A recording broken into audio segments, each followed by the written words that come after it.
시간 활용을 잘 못했는데 여러분 쉬는 시간 못 드리고 다 빼앗아서 죄송합니다. 제가 한 2주 전에 어느 교회 초대를 받아서 갔는데요. 거기 교회 주보를 제가 하나 봤는데 주보를 달래니까 안 주더라고요.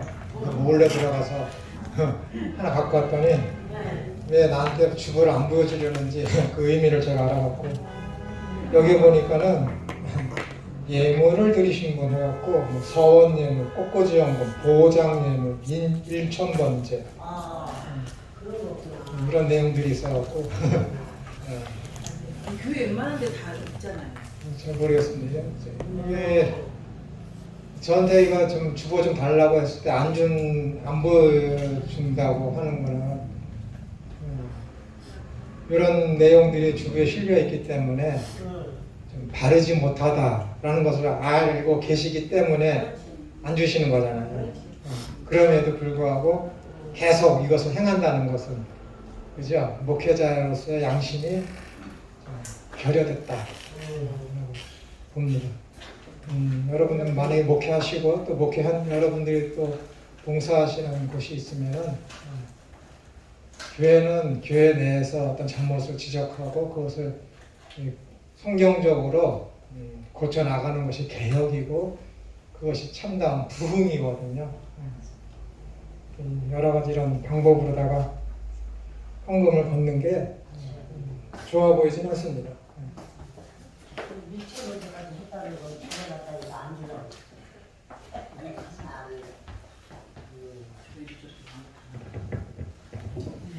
그러나 다시 말씀드리지만은 하나님의 은혜에 감복한 사람은 다윗이 이야기한 대로 얘들아 좀 예물을 좀 그만 갖고 와라 하는 데까지 합니다. 진짜 초대교회 성도들이 보여준 모습이고, 다윗이 이스라엘이라는 제국을 나라를 다 하나로 다 통일하고 하나님의 성전을 건축할 때 백성들이 하나님의 은혜에 감복해서 자신들이 가지고 있던 예물들을 팔아서 예물을 또 가지고 와서 교회 성전 건축을 위해서 바칠 때 다윗이 이제 좀 그만 갖고 와라, 풍족하다라고 하지 않습니까? 그 은혜를 아는 사람들은 그렇게 되는 것이죠. 되는 것이죠. 이야기할 필요가 없습니다. 근데 두려우니까 이 모양 저 모양 헌금 제목을 만들어서 이렇게 하는 것은 성경적이지 못하다. 이런 것을 말씀드립니다. 그래서 갖고 온 거예요. 또 주보를. 자, 25쪽 이제 교회 단일성, 교회의 본질 내지 속성에 대해서 이제 저번 시간까지 교회의 단일성에 대해서 말씀드렸죠. 단일성이라는 것은 머리 대신 그리스도 아래 믿는 모든 교회와 모든 성도들은 한 지체 의식을 갖고 살아야 한다. 내 이웃을 내 몸과 같이 사랑하는 것, 하는 것. 그래서 사도 바울이 고린도 교인들에게 그 은사가 많고 부유하며 부족함이 없는 그런 교회에 대해서 너희에게 부족한 것 하나가 있고 가장 좋은 것을 너희에게 소개시켜 주겠다고 하면서 고린도전서 13장에서 사랑이 무엇인지 사랑할 것에 대해서 말씀드리면서 믿음, 소망, 사랑은 항상 있다고 했기 때문에 그 사랑이 없다라는 것은 뭐예요? 믿음도 없고 소망도 없다라는 것이죠. 왜? 항상 언제나 함께하는 것이 믿음, 소망, 사랑이기 때문에. 그래서 13장 2절에서 너희가 산을 옮길 만한 믿음이 있을지라도 사랑이 없으면 아무것도 아니다. 우에이크라는 그 단어는 뭐예요? nothing. 존재 자체가 부정된다라는 것이죠. 사랑이 없으면. 너희는 하나님으로부터 아무런 인정도 받지 못하는 쓰레기도 아닌 아무것도 아니라는 거. 그냥 존재 자체가 없는 것. 쓰레기는 존재라도 있잖아요. 근데 존재 자체가 부정되는 거예요. 사랑이 없으면. 사랑으로 하는 것이죠. 하나님에 대한 사랑이 있으면은, 하나님을 사랑한다면은 이웃에 대한 사랑이 있는 것이죠. 그것이 뭐예요? 지체예요. 지체. 한 지체. 사랑으로 하는 거예요. 이 구제하는 것도 사랑으로 해야지 내가 이 구제를 통해 내 이름을 알리거나 나의 어떤 경제력을 과시하거나 하는 다른 목적이 있어서는 안 돼요. 여러분, 안 돼요. 근데 그 훈련이 되기가 정말 힘들죠. 제가 저번에 말씀드렸잖아요. 또 한 자매가 모임 있으면 그렇게 수고하고 거기서뿐만이 아니라 회사에서도 그러고 교회에서도 그러고 그래서 이렇게 힘들게 사니 너 왜 이렇게 손해보면서 사니 너 왜 모든 것을 감당하면서 하니 그랬더니 그 자매가 하는 말이 그것이 저는 편합니다 라는 그 말에 내가 너무 큰 충격을 받았어요. 친구들이 그 집에 가면 있는 거 그냥 다 줘. 그렇게 하지 말라 그래도 그냥 다 줘요. 아낌없이. 제가 감당하기 힘든 자입니다. 그런 사람들은 또 성경 공부하는데 그렇게 열심히 뺀질 거리는 건 모든 걸 다 뺀질 다 은혜를 모르니까 어떻게 하면 하나님 나라에 대해서 바로 알고 어떻게 하면 하나님을 잘 알까 그 마음이 은혜를 입었으니까는 너무도 사무치는 거지. 너무도 갈급한 거지. 안 하면 이제 좀 쉬고 안 한다 그러려고 해도 못해. 그런 한 사람이 있기 때문에. 교회에 대한 그런 본질에 대해서 삶 자체가 하나님의 은혜를 깨달았기 때문에 그 자매님은 저절로 되는 거지. 저절로 되는 거야. 신기하지 않습니까? 은혜를 깨닫고 하니까는 그 은혜에 대해서 내가 어떻게 생활을 할까 하다 보니까는 그냥 모든 게 다 열심히 되는 거죠. 모든 게 다. 그런 걸 보면은 저는 아주 세 발의 피예요. 자, 교회의 거룩성에 대해서 살펴보겠습니다. 이 거룩이라는 것은 좀 사람들이 주식신학 자체가 좀 여러분들은 이제 저하고만 이 주식신학을 배우고 계시기 때문에 재미있죠. 재밌다고 해야지. 제가 그런 근데 재미있어요. 제 주식신학은 재미있어요. 왜냐면은 이것저것 막 갖다 붙이고 막 성경 얘기 많이 해드리고 하기 때문에 좀 재미있어요. 근데 일반 신학교 가서 주식신학 배우면은 쩍쩍 소리만 듣다가 나온다 그러거든요. 쩍쩍 소리. 배워보신 분들 알 거예요. 무슨 적 쩍쩍 소리만 듣다가 나오는 것이 수직신학이다 그러거든요. 딱딱한데 특히 이 거룩성이라는 이 부분에 들어가면 더 딱딱하죠. 왜냐하면은 내가 하나님께서 여호와 하나님께서 내가 거룩하니 너희도 거룩할지니라. 하나님은 완전히 피조물하고 구분됨을 표현하는 어떤 공유적 속성, 비공유적 속성은 하나님만 가지고 계신 능력이며 성질인데 공유적 속성이란 피조물과 함께 가지고 계신 속성이거든요. 근데 거룩성도 거기에 속하거든요. 공유적 속성, 사람에게도 있고 하나님에게도 있고. 그런데 지금 그 속성에 대해서 하나님에 대한 그 거룩성을 이야기하려니까 얼마나 조심스럽겠습니까? 잘못하면 큰일 나는 거예요. 그러니까는 딱딱할 수밖에 없어요. 이런 면이 있어서. 그래서 교회론에서 이 교회의 어떤 성질, 본질에 대해서 이 거룩성에 대해서 이야기할 때는 하나님으로부터 시작하지만은 하나님에 관한 얘기는 그렇게 많이 하지 않습니다. 신론에서 다뤘기 때문에. 그래서 이거는 이제 거룩이라는 것이 무엇인지, 교회의 거룩성을 어떻게 유지해 나가는지에 대해서 살펴보려고 하는 것입니다. 자, 하나님이 얼마나 거룩하시면 하나님을 본 사람들은 어떻게 돼요? 죽어. 왜? 죄 때문에. 인간의 죄 때문에. 그러니까 모세도 시내산에서 율법을 받으러 갔을 때 2번을 쓰고 그렇게 하지 않습니까? 쏟아보지 못하고. 근데 또 욥기 말씀을 드려야 되겠네.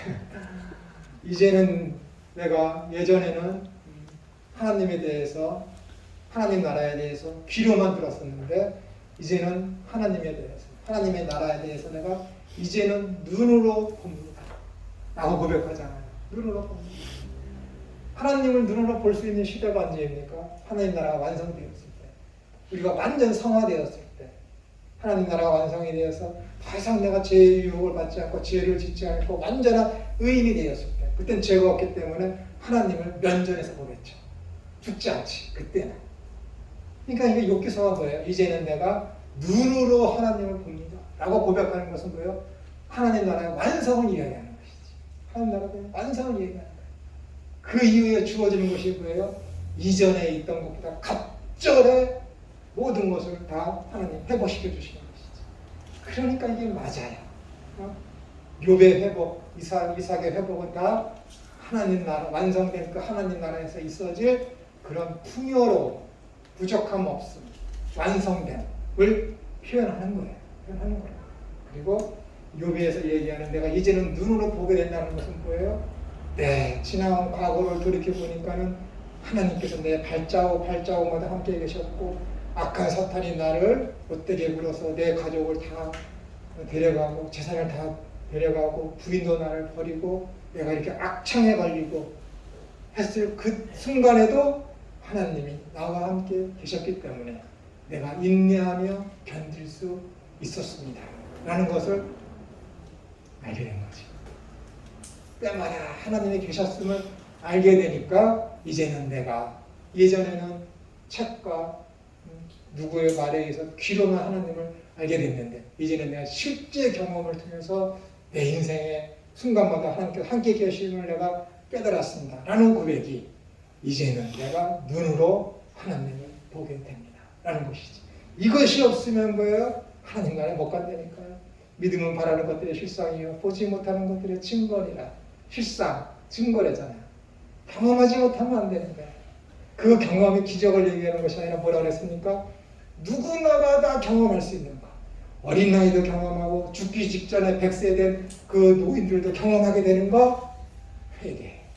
내가 죄인이 없습니다 라는 그 고백, 그 깨달음, 그 회개를 경험한 사람들이 뭐예요? 하나님 나라에 갈 수 있는 거예요. 볼지어다 하나님 나라가 가까이 왔느니라. 회개하라. 천국이 가까웠느니라. 회개하라면 못 가는 거예요. 회개의 경험이 없으면 다 가짜라니까 여러분. 그 경험이 없으면 다 가짜. 그 경험도 없이 이적을 행하고 어떤 큰 능력을 받고 얘야 아버지의 뜻대로 해가야 내가 하나님의 자녀가 될 것이다. 내가 병 고치는 능력과 귀신을 추방하는 그런 능력이 있다고 해서 하나님의 일을 했는데 주님께서 오냐 그랬습니까? 아니라니까요 여러분. 아니라니까. 아버지의 뜻대로 행하는 자라야 아버지의 자녀다. 그가 내 형제이며 내 부모다 라고 주님이 직접 말씀하셨는데 아니에요 여러분. 하나님을 믿지 않더라도 하나님께서 작대기로 쓰시고 나무 지팡이 그런 걸로 쓰시기 위해서 능력을 주신다니까요 여러분. 거짓 선지자 능력을 주신다니까요 여러분. 그들을 통해서 증거되어지는 것은 뭐예요? 하나님이시거든. 하나님이시거든. 그러나 그들은 쓰임받고 그냥 버려지는 거예요. 얼마나 슬픕니까? 자신을 믿는 줄 알았는데 그러니까 얼마나 힘쓰고 애쓰고 열심히 일했는데 하나님이 불법을 행하는 자들아 내가 너희를 도무지 알지 못하는 것다. 그러니까는 이를 갈며 슬피 울미 있는 거예요. 언제? 마지막에. 마지막에. 메타노이에 진짜 회개됐느냐 그것이 천국에 들어가느냐 못 들어가느냐 그런 경험을 했느냐 안 했느냐 그 경험이 나에게 있느냐 없느냐 그 경험이 있으면 은혜를 알지. 어찌 모를 수가 있습니까? 어찌 모를 수가 있어요. 누누이 말씀드리지만 어떻게 예수님 안 믿은 걸 내가 죄라고 고백할 수 있어요? 안 됩니다. 어떻게 예수님 안 믿는 걸 사람들이 그게 죄예요 라고 고백할 수 있냐고요. 안 된다니까. 성령이 임하지 아니하고서는 거듭나지 아니하고서는 내가 30년 인생을 사는 동안에 주님을 믿지 않았던 그것이 죄였습니다 라고 누가 고백할 수 있겠어요? 어떻게 초등학교 유치원 아이들이 예수님을 믿지 않은 것이 죄라고 그들이 뭘 알아서 고백할 수 있겠습니까? 응? 성령이 임하니까 고백하는 거고 성령이 임하지 않으니까 대학 교수에게 아무리 복음을 증거해도 야, 어떻게 예수님을 안 믿는 게 죄냐? 법을 어기는 게 죄지라고 해야지. 하나님의 법을 모르는 거지. 하나님의 제정해 놓으신 법이 뭔데? 예수님을 믿으면 천국이고 믿지 않으면 지옥이라는 법을 하나님이 만들어 놓으셨는데, 천지의 유일하신 창조주 하나님이 그 법을 만들어 놓으셨는데, 응? 안 돼요, 여러분. 안 돼요. 회개, 이거는 필수 불가결한 모든 기독교인은 100% 있어야 되는 완벽한 증거인데, 누구에게나 있어야 되는 거예요. 열애 없이. 그거 없으면 다 가짜예요. 다 가짜예요. 거듭나는 거죠.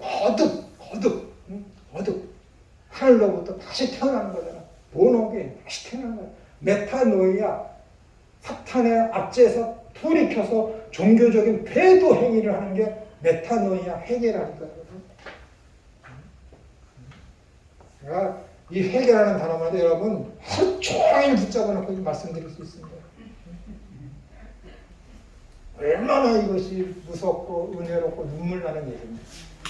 우리를 회개시키기 위해서 주님께서, 하나님께서 영세전에 계획하시고 아들을 보내시기 위해서 작정하시고 보내시고 이루시고 죽이시고 끌어올리시고 다시 내려보내시고,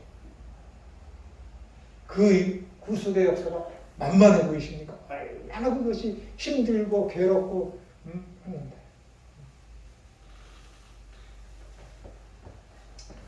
자, 거룩의 의미를 의미하는 히브리어는 카다시, 어떤 사람은 페도시라고도 얘기하지만 저는 이제 카다시라고 발음을 합니다. 카다시면 이 단어에, 왜냐하면 이제 동사로는 아 발음이 납니다. 그래서 이것은 이제 거룩이라고 했을 때는 케더시라고 하고, 동사라고 했을 때, 동사로 거룩하다 할 때는 카다시 이렇게 발음을 합니다. 카다시이며 이 단어의 기본적 의미는 구별하거나 분리하는 것입니다. 그러니까 에클레시아 했을 때 에크가 뭐라 했습니까? 부르다는, 밖으로 아웃. 그다음에 에클레시아 했을 때 레시아, 칼레오하고 에크가 붙어서 에클레시아가 되면 칼레오가 부르다, 그러니까 바깥으로 부르다. 죄의 세력에서 불러내다. 사탄의 세계에서 불러내다. 그것이 교회라는 것입니다. 거룩이라는 것은 뭐예요? 그것도 역시 분리하는 것, 분리하는 것이죠. 구별이라는 어원에서 비롯되었다는 것은 하나님의 신적 속성을 피조물에 속된 것과 구별하여야 함을 뜻하는 것입니다. 거룩이라는 표현은 최초에는 하나님의 신적 본질을 대표하는 말로서만 사용되어졌습니다. 이 거룩이라는 단어가 가장 먼저 등장하는 것이 어디죠? 안식일제죠. 그죠? 안식일. 제7일에 하나님이 쉬면서 이날을 거룩히 구분하여서 그날을 하나님이 쉬셨다라고 하지 않습니까? 참 사람들이 정말 멍청해요. 그때는 저는 안 살았지만 하나님의 천지 창조를 다 해놓고 마지막에 인간을 만들어 주시면서 바로 그 다음 날을 어떻게 했어요? 안식일로 제정했거든요. 안식 얼마나 좋아. 딱 태어나서 딱 봤는데 일을 해야 되는 것이 아니라 천국이야. 안식. 얼마나 좋습니까? 근데 이것들이 얼마 못 가서 죄를 범해갖고 지금 우리가 힘든 거 아닙니까?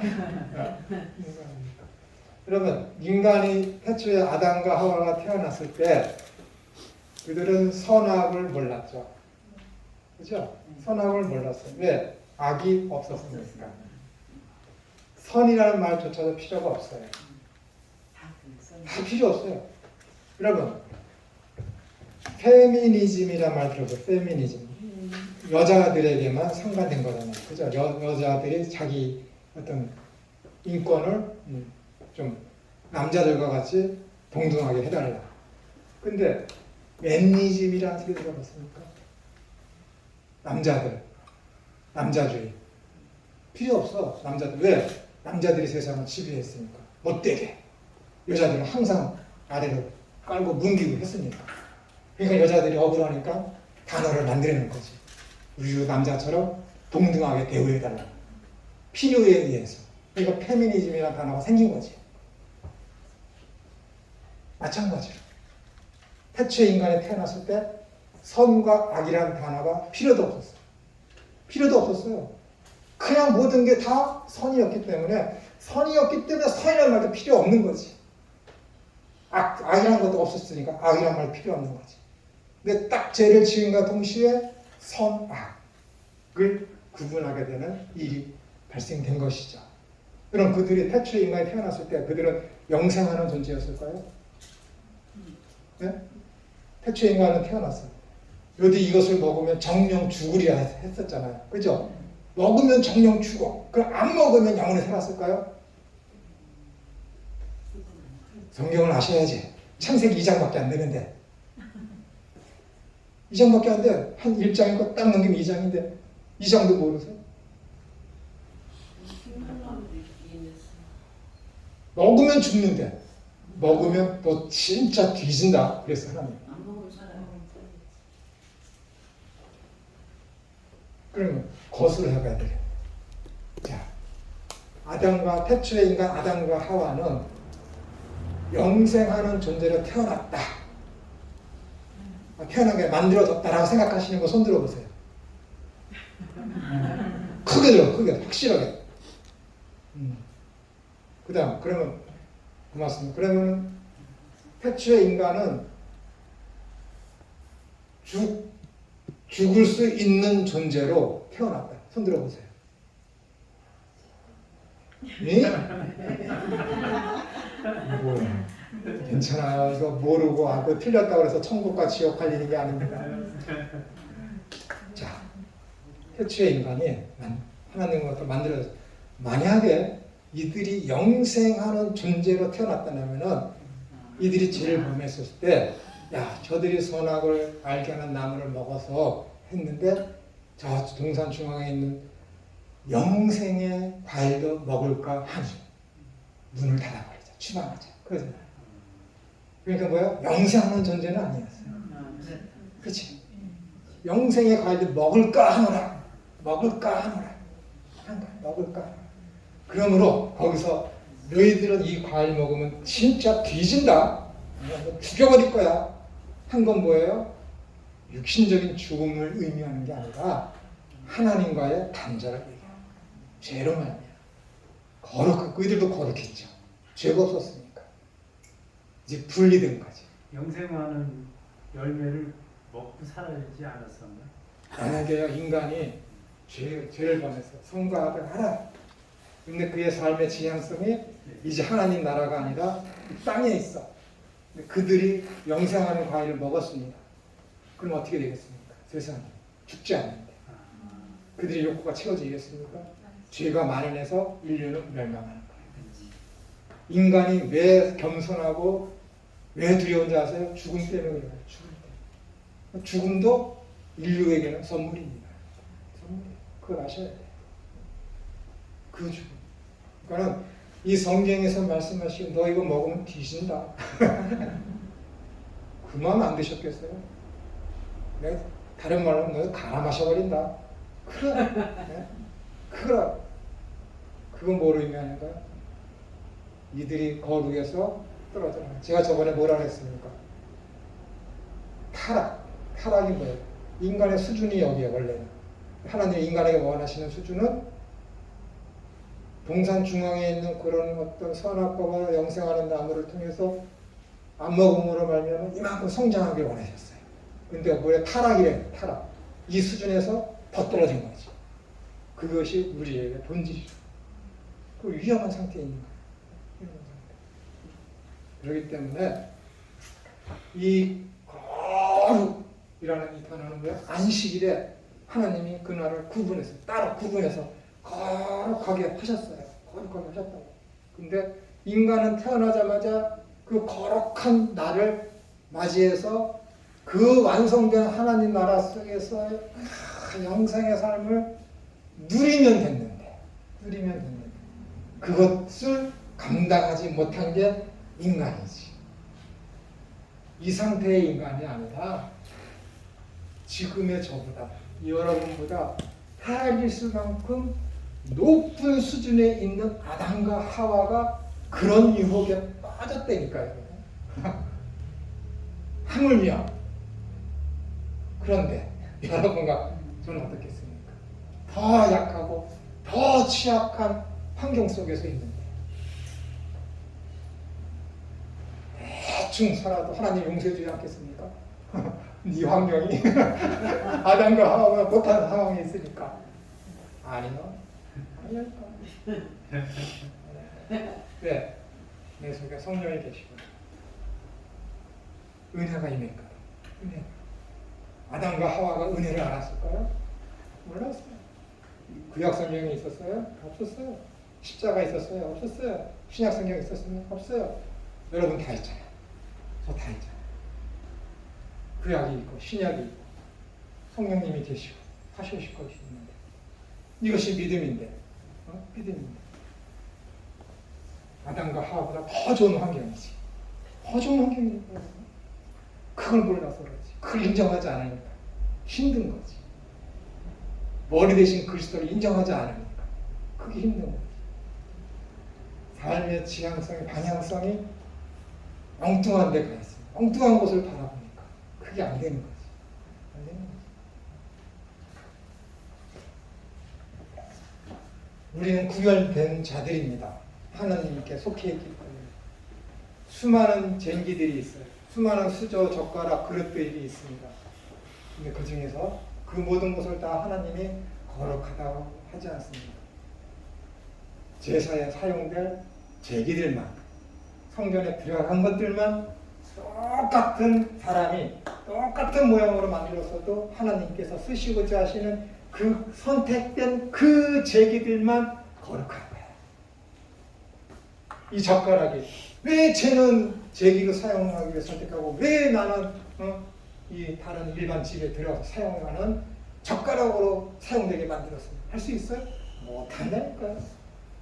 못한다니까요. 그 은혜를 알아야지. 그 은혜를. 어제 CBS인가 우리 딸내미가 밤 10시 되니까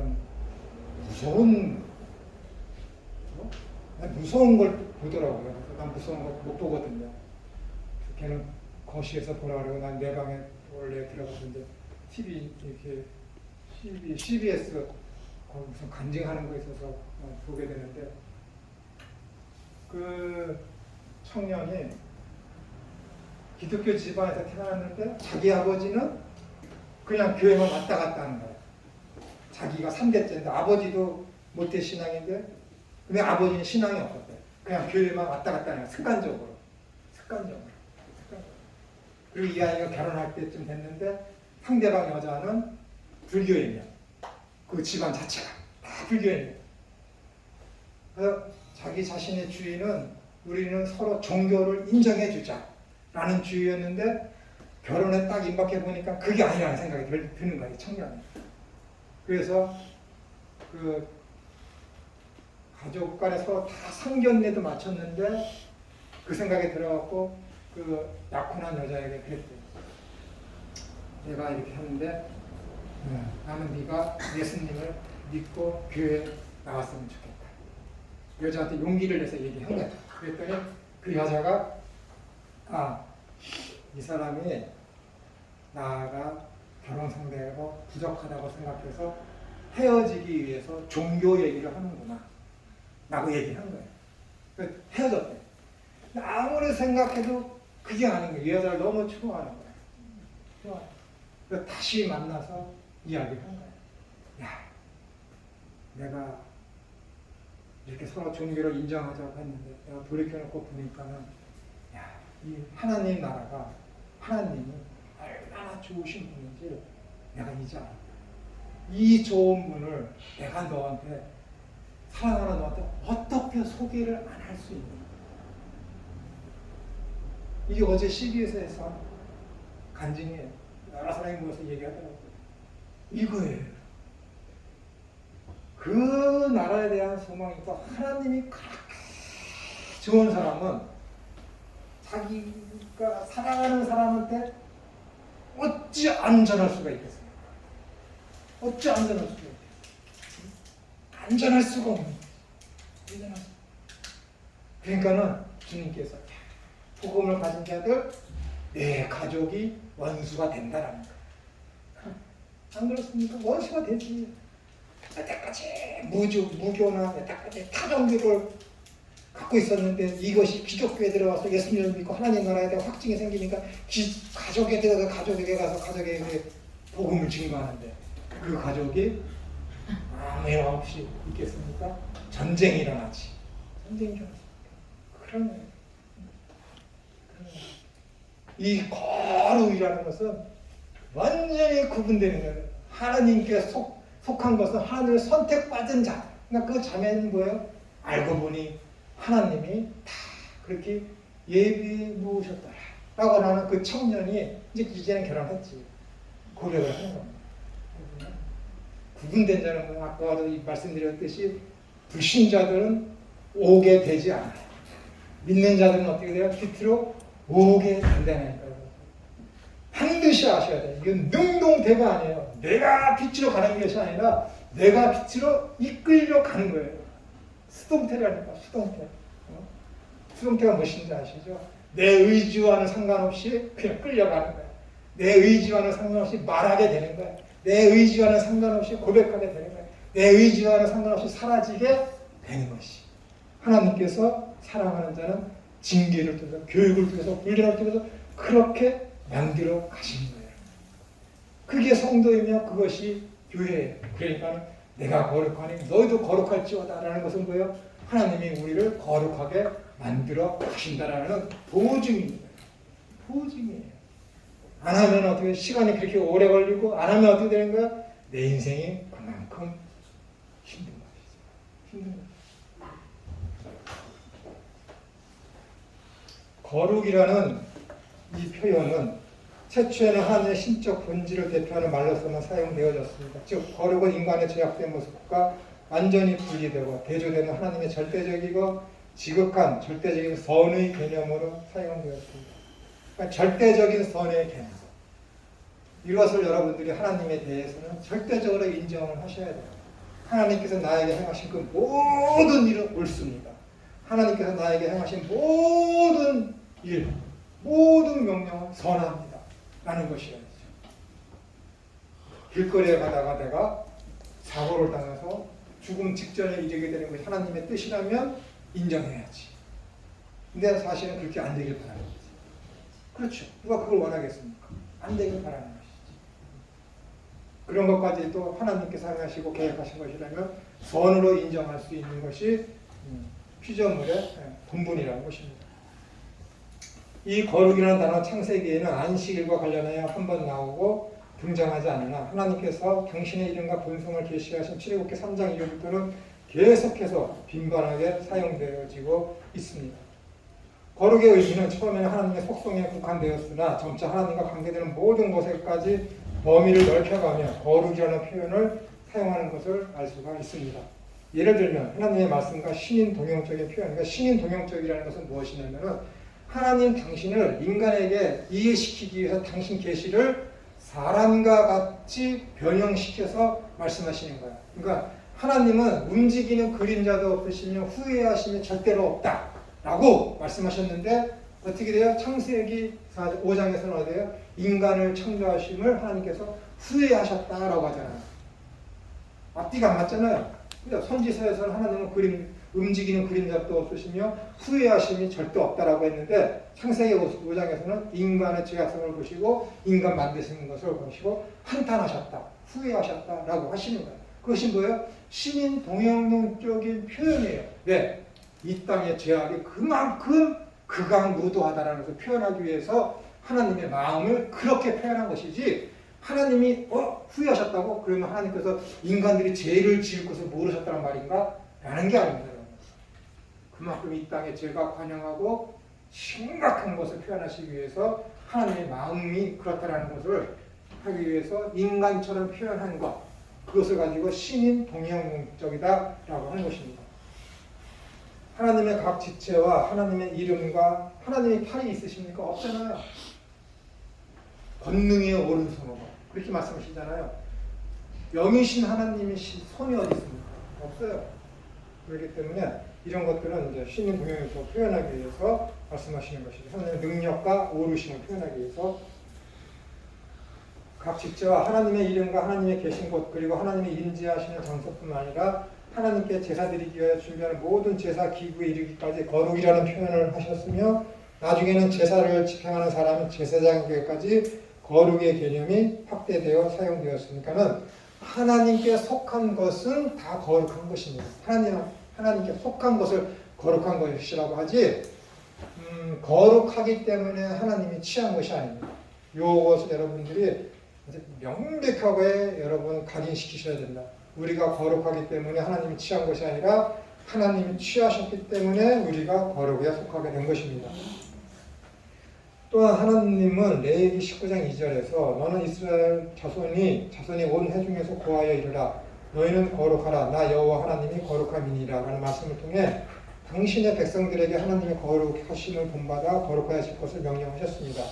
이제 거룩이라는 하나님의 대표적 속성이 하나님의 백성에게까지 확대되어진 것입니다. 그러니까는 점점점 이것이 거룩이 무엇인지에 대해서 이제 점점 확대되어지고 있지 않습니까? 이것을 뭐라 그러냐면은 계시의 점진성, 계시의 명료성, 계시의 확대성, 확료성이라고 이야기하는 것이죠. 그러니까는 이 계시의 목적은 무엇이냐면 예수 그리스도와 하나님 나라이죠. 처음엔 여자의 후손이 무엇인지 몰랐고, 처음에 하나님의 나라가 하나님의 집이 그 성전이 무엇을 의미하는지 몰랐지만은 창세기에부터 말라기에 이르기까지 점점 예수님이 어떻게 오시며 예수님이 어떠한 분이시며 그분이 오셔서 할 일이 무엇인지 그 다음에 하나님의 집이 무엇이며 하나님의 집은 곧 성전이고 이 성전은 또 무엇을 의미하는지에 대해서 점점 확대돼서 성경에서 우리에게 가르쳐주고 계시잖아요. 그런 것을 가지고 무엇이냐면 전진적으로 하나님께서 예수님과 하나님 나라에 대해서 우리에게 확대시키면서 알려주신다라는 것을 계시의 점진성이라고 그러고 신약에 와서 그 모든 것이 확실하게 알려진 것을 보고 가지고 그 계시의 명료성, 계시의 확실성이라고 우리가 이제 조직신학에서 이야기하고 있는 것입니다. 이러한 하나님의 백성이 거룩하여짐에 대한 개념은 구약에서 비롯하여 발전되어 오다가 신약 시대에 와서 교회 안에서 하나님의 자녀들에게 강력히 적용되고 있음을 발견하게 됩니다. 그래서 우리 보고 뭐라 그래? 하기였어. 거룩한 백성, 거룩한 도를 쫓아다니는 사람들이라고 해서 성도라고 우리를 부르고 있지 않습니까? 그래서 계시록에 보시면은 우리가 하나님 완성된 그 하나님 나라 위에서 내려오는 새 예루살렘에 들어가게 되면은 성도의 이마에 명패가 붙는다고 하지 않습니까? 그 명패라는 것은 학자들에게는 성도라고 하는 것이 성도. 우리의 이마에 성도라는 것이 각인되어 있다는 것이죠. 하나님께서 구약을 통해 하나님의 백성들에게 요구하였던 거룩하라는 명령은 신약에 와서는 하나님의 백성이며 하나님의 자녀된 자들은 주 예수 그리스도를 머리로 하여 한 몸을 이루는 지체가 되므로 요구 사항이 아니라 필수 요건으로 된 것입니다. 구약시대 때는 율법을 지킴으로 말미암아 할례를 받고 율법을 지킴으로 말미암아 이것이 이스라엘 백성이며 성도 하나님의 백성이라고 칭함을 받았지만은 신약 시대 때 와서는 예수 그리스도에 대한 신앙 고백, 주는 그리스도시요 살아계신 하나님의 아들이십니다라는 그 고백을 하는 자들, 성령을 받은 자들, 거듭난 자들, 신비적 연합을 한 자들, 새로운 피조물이 된 자들을 가지고서 뭐라 그래요? 성도, 하나님의 백성, 거룩한 자다라고 하는 것이죠. 우리의 의지와는 상관이 없이 하나님이 택하셔서 부르셨고 성령님이 우리 가운데 임하시게 되면은 우리는 이제 거룩하게 된 것이죠. 하나님과의 신비적 연합이 우리 안에서 발동되었기 때문에 그렇습니다. 그렇기 때문에 우리가 거룩하게 된 것은 하나님의 전적인 은혜다라고 우리가 그것도 이제 머릿속에 각인시켜야 됩니다. 10분 쉬었다가 40분에 또 하겠습니다.